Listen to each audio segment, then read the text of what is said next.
So hey y'all.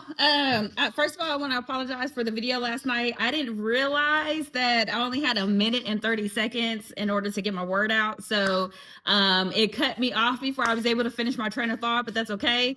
God told me to go ahead and leave it up, so I'm just gonna obey and just leave it up. So hopefully y'all got a word out of that.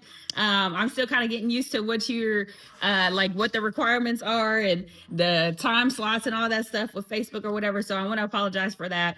Like I was saying last night, I'm going to start out small and slow, so that way I could kind of build my stamina and my consistency up. But we're going to start with a scripture of the day. I've been pretty consistent with respect to reading the scripture of the day for a while. I think my most recent streak was like 87 days or something like that, but I got sick and I forgot to go, and it broke my heart that I kind of got off my thing. But anyways, God is bringing me back to that. So that's what I want to start with you guys with. It's a scripture of the day.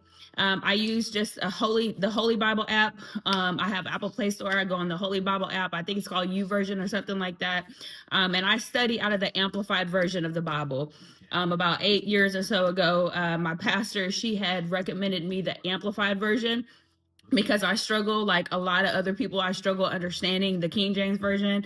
And the good thing about the Amplified Version, it does not change the meaning of the scripture. It just provides more clarification. It expounds on it a little bit more. So ever since she recommended me to, all my Bibles have been in Amplified.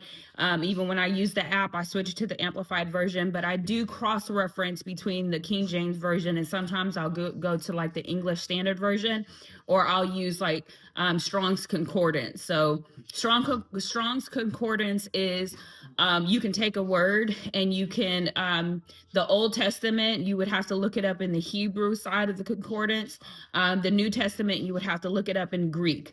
But that's important to know, because if there's a word in there, it's really important that you go and look up the meaning of the word, because there's so much to unpack when you know the meaning or why something is called something or whatever. So those are just a few different ways, or a few little tips that I have to share with you as far as studying the word.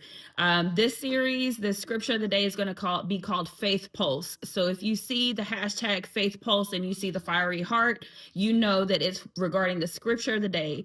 I do recommend that, although we are only focusing on one scripture, I do recommend that you go and read either the whole chapter that scripture belongs to, or at least whatever was before the scripture of the day. That provides you context, because we know people like to take one scripture and take it out of context, and then next thing you know, they're just doing whatever they think they should do, and it's so far away from what God designed it to be. So today we're going to focus on 1 Peter, the 3rd chapter, and it's going to be the 9th verse that we're focusing on.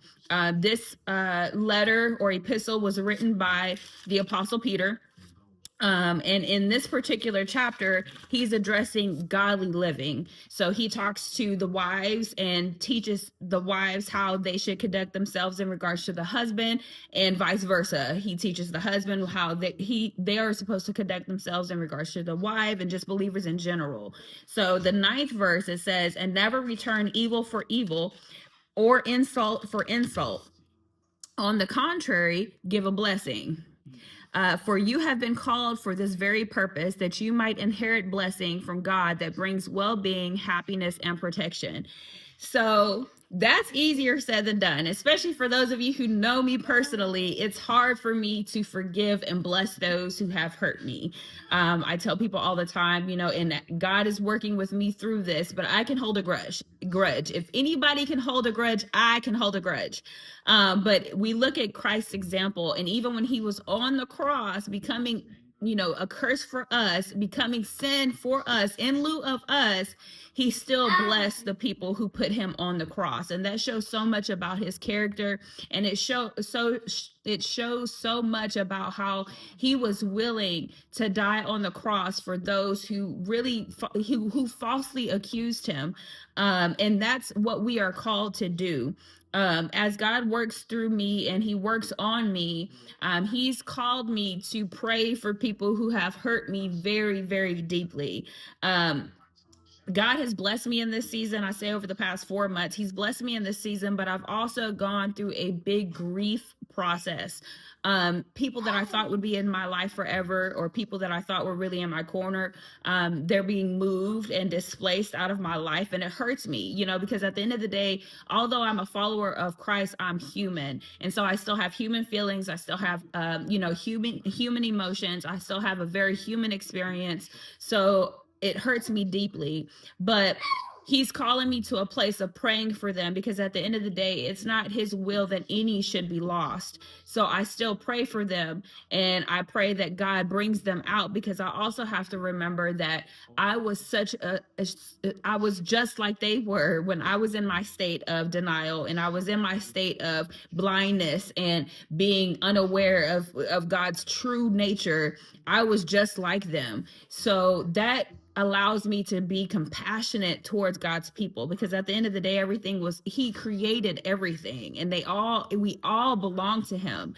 So I pray that God allows you. I challenge you, take 5 minutes on today and think of the person who has hurt you the most. And I pray, and I encourage you to just send a prayer up for them. Even if you don't know what to say, just say a very simple prayer like, Lord, I don't know what their needs are, but I know that you meet my needs, and I know that you can meet their needs. So just send a little prayer for them and watch God move on your behalf. There's in the Lord's Prayer, it says, Lord, forgive us as we forgive those who have trespassed against us. And all throughout Scripture, it talks about that if you do not forgive them, your Father in heaven does not forgive you. So we have to keep that in the forefront of our mind when we're going and we're living this life according to what Christ wants us to do and be. We have to know that, we have to pray for those who wrongly persecute us. This is not to say that they are beyond correction. Let me say that again. This is not to say that they are above correction, because this watered down gospel that we're preaching now, just turn the other cheek. You're just supposed to be kind. You're supposed to be nice all the time. That's not how Christ was, because even Christ, when He was grieved and He was angry about the people in the temple perverting God in his place of worship, He went in there and turned tables over. Okay, so this is not to say that we are not to correct those who are wrong, but this is to say that we are God's walking epistles. We are His light bearers. We are His image bearers in the earth. So it is our responsibility to try to pray them out as best we can, and to live peaceably with everyone as best we can. I pray that this blessed you.